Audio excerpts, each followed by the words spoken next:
వైఎస్ఆర్ కాంగ్రెస్ పార్టీని ఎదుర్కోవడానికి వచ్చే ఎన్నికల్లో తన ఎజెండా ఏంటో ఏపీ ముఖ్యమంత్రి చంద్రబాబు నాయుడు గారు ప్రకటించేశారు. తెలుగుదేశం పార్టీ కేంద్ర కార్యాలయంలో క్లస్టర్ ఇన్ఛార్జీలతో చంద్రబాబు నాయుడు శిక్షణా తరగతులు నిర్వహించారు వారికి. ఈ సందర్భంగా చంద్రబాబు నాయుడు సూచనలు చేశారు వాళ్ళకి. గొడ్డలి పార్టీ గురించి ప్రజలకు నిత్యం మనం వివరిస్తూ ఉండాలి. కిల్లర్ పార్టీతో మనం ఎప్పుడు అప్రమత్తంగా ఉండాలి. దస్తగిరి హత్యను కూడా ప్రజలకు వివరించాలి. వివేకానంద రెడ్డి కేసును, అనంతబాబు డ్రైవర్ హత్య కేసు, వీటన్నిటినీ మనం ప్రజలకు వివరించాలని చంద్రబాబు నాయుడు గారు చెప్పారు. అధికారంలోకి వచ్చి దాదాపు 2 ఏళ్లు పూర్తవుతున్న సందర్భంగా చంద్రబాబు నాయుడు గారు మళ్ళీ YS Vivekananda Reddy case, Dastagiri case అని మాట్లాడుతూ ఉన్నారంటే తెలుగుదేశం పార్టీ వైఎస్ఆర్ కాంగ్రెస్ పార్టీని ఎదుర్కోవడానికి ఇలాంటి అంశాల ఆధారంగానే వెళ్ళబోతోంది. ఇందుకు తగ్గట్టుగానే ఇప్పటికే ఈ ప్రణాళిక అమలు కూడా మొదలైంది. కడపలో దస్తగిరి హత్య జరిగింది. వైసీపీ కార్యకర్త దస్తగిరి హత్య జరిగితే దాన్ని హఠాత్తుగా వైఎస్ఆర్ కాంగ్రెస్ పార్టీ మీదకి తిప్పేశారు. మంత్రులు 4-5 రోజులుగా మంత్రులు వరుసగా ప్రెస్ మీట్ పెట్టి నేరుగా జగన్మోహన్ రెడ్డి జయించారని, నిత్యానంద రెడ్డి జయించారని ఇలా రకరకాలుగా మాట్లాడుతున్నారు. అయితే మంత్రులు చేస్తున్న తెలుగుదేశం పార్టీ పత్రికలు ప్రచురిస్తున్న వార్తలు ఎంత సత్యదూరమైనవో 2-3 అంశాల ఆధారంగా చాలా ఈజీగా కనిపెట్టవచ్చు. దస్తగిరి హత్య జరిగిన తర్వాత 6వ తేదీ హత్య జరిగితే 20వ తేదీ తర్వాత ఒక కొత్త నేరేటివ్ తెలుగుదేశం పార్టీ మీడియా అమల్లోకి తెచ్చింది. జాతర అన్నది ఒక ముసుగు మాత్రమే, జాతర ముసుగులో దస్తగిరిని ప్రణాళిక ప్రకారం హత్య చేశారంటూ ఒక నేరేటివ్ తెచ్చారు. ఆ రోజు హత్య జరిగిన తర్వాత దస్తగిరి కుమారుడు పోలీసులకు ఇచ్చిన కంప్లైంట్ ను పరిశీలిస్తే అసలు విషయం చాలా నీట్ గా అర్థమైపోతుంది. హత్య జరిగిన తర్వాత దస్తగిరి కుమారుడు పోలీసులకు కంప్లైంట్ ఇస్తూ జాతరలో డీజే పెట్టి అందరం డాన్స్ వేస్తూ ఉండగా నేనే పొరపాటున వెంకీ మీద పడ్డాను. వెంకీ అంటే ఎవరు? దస్తగిరి హత్యలో కీలక పాత్ర పోషించిన వ్యక్తి, నేరుగా పాల్గొన్న వ్యక్తి. అతడి మీద నేనే పొరపాటున పడ్డాను. దాంతో అతడు నన్ను కొట్టాడు. ఆ తర్వాత నేను వెళ్ళి విషయాన్ని మా నాన్నకు, చిన్నాన్నకు చెప్పాను.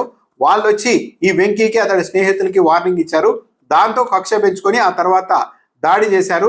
హాస్పిటల్కి వెళితే 2వ హాస్పిటల్ కూడా వచ్చి చంపేశారు అని చెప్పారు. బట్ సింపుల్ గా ఏంటంటే జాతరని అడ్డు పెట్టుకొని నిజంగానే ప్రణాళిక ప్రకారం దస్తగిరిని చంపడానికి ఎవరైనా ప్లాన్ చేసి ఉంటే జాతరలో ఈ హంతకులే వెళ్ళి గొడవ పెట్టుకుంటారు. అలా కాదు, దస్తగిరి కుమారుడే స్వయంగా చెప్తున్నారు, నేనే పొరపాటున వాళ్ళ మీద పడేసరికి గొడవ మొదలైందని చెప్తున్నారు. ఒకవేళ నిజంగానే దస్తగిరిని హత్య చేయాలి అనుకుంటే నేరుగా దస్తగిరిని హత్య చేయడానికి వెళ్తారు, కానీ జాతరలో వెళ్ళి అతని కుమారుడితో గొడవ ఎందుకు పెట్టుకుంటారు? గొడవ పెట్టుకోలేదు. అతడే చెప్తున్నాడు, నేనే పొరపాటున వాళ్ళ మీద పడ్డాను, గొడవ మొదలైందని. మరి దస్తగిరి హత్య చేయాలన్న మోటివ్ ఇక్కడ ఎక్కడ కనిపిస్తోంది?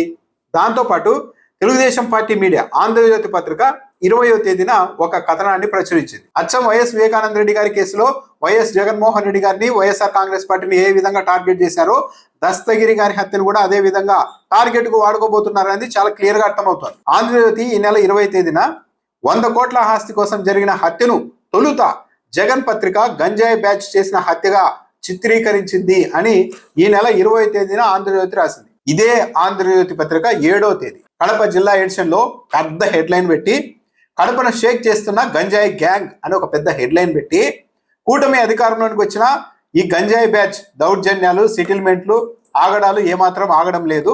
దస్తగిరి హత్యతో మరోసారి ఈ గంజాయి గ్యాంగ్ పైన చర్చ మొదలైంది అని రాసింది.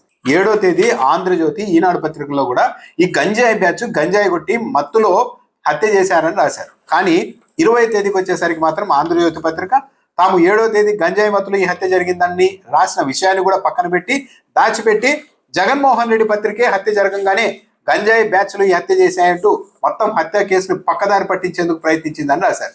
మరి 7వ తేదీ కూడా అదే రాసింది కదా ఆంధ్రజ్యోతి పత్రిక. మరి ఆంధ్రజ్యోతి పత్రిక తప్పుదోవ పట్టించినట్ట అంటే దానికి సమాధానం ఉండదు. వైసీపీ హయాంలో ఈ స్థాయిలో లాండ్ ఆర్డర్ విఫలం అన్నది లేదు, గంజాయి బ్యాచ్లు విచ్చలవిడిగా సంచరించడం అనేది కూడా లేదు. కానీ ఆ రోజు పవన్ కళ్యాణ్ గారు ఏమన్నారు? వైసీపీ హయాంలో గంజాయి బ్యాచ్లు రెచ్చిపోతున్నాయి, అధికారంలోకి వచ్చిన తర్వాత పోలీసులకు 24 గంటలు టైం ఇస్తే చాలు మొత్తం కంట్రోల్ చేసేస్తారు, వైసీపీ ఆ పని చేయడం లేదు, మేము వచ్చిన తర్వాత మొత్తం కంట్రోల్ చేస్తామన్నారు.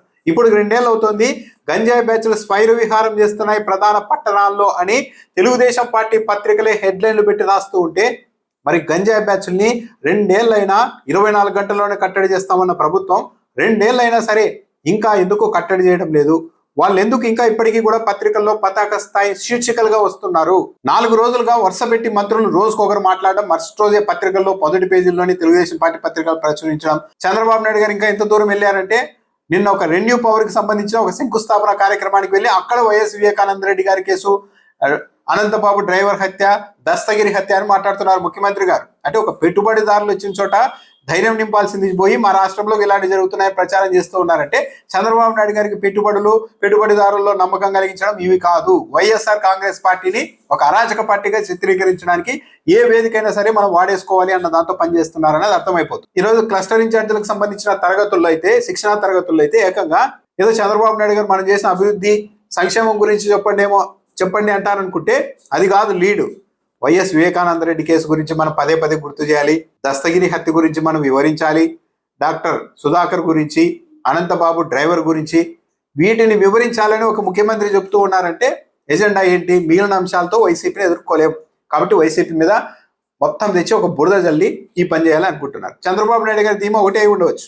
ఏంటంటే మొన్నటి ఎన్నికల ముందు కూడా మనం ఇలాగే చాలా అంశాలు వైసీపీకి వ్యతిరేకంగా ఉన్నవి లేనివి కల్పించి చెప్తే నమ్మి 164 సీట్లు ఇచ్చిన ప్రజలు మరోసారి అలాంటి ప్రయోగమే చేస్తే ఈసారి కూడా ఎందుకు నమ్మరు అన్నది చంద్రబాబు నాయుడు గారి ధీమా ఉండవచ్చు. కానీ ఇక్కడ గమనించాల్సింది ఏంటంటే ప్రతిపక్షంలో ఉన్నప్పుడు చెబితే నిజమేనేమో అధికారంలో ఉన్న వాళ్ళ అధికారాన్ని ఉపయోగించి అలాంటివన్నీ చేస్తూ ఉన్నారేమో అని బుట్టలో పడడానికి అవకాశం ఉంటుంది. కానీ ప్రభుత్వం నడుపుతూ సీనియర్ ముఖ్యమంత్రి అని చెప్పుకుంటూ చంద్రబాబు నాయుడు గారు ఇప్పటికీ కూడా ప్రతిదాన్ని వైఎస్ఆర్ కాంగ్రెస్ పార్టీకి అంటగడుతూ వైసీపీ అరాచక పార్టీ, కానీ మళ్ళీ ఎక్కడ చర్యలు ఉండవు, ఏది నిరూపించరు.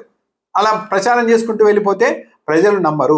చంద్రబాబు నాయుడు గారు లా అండ్ ఆర్డర్కి సంబంధించి తన హయాంలో తన పాలనలో జరుగుతున్న హత్యలు, దోపిడీలు, నేరాలన్నిటికీ బాధ్యత వహించాల్సింది పోయి సింపుల్గా దాన్ని ప్రతిపక్షం మీదకి తోసేసి తన అసమర్థతను కప్పిపుచ్చుకుంటున్నారు అని ప్రజలు భావించే అవకాశం ఉంటుంది. ఆ భావన ఫిక్స్ అయిన రోజు తెలుగుదేశం పార్టీ ఎన్ని ప్రచారాలు చేసినా కూడా భారీ మూల్యం అయితే చెల్లించుకోక తప్పదు.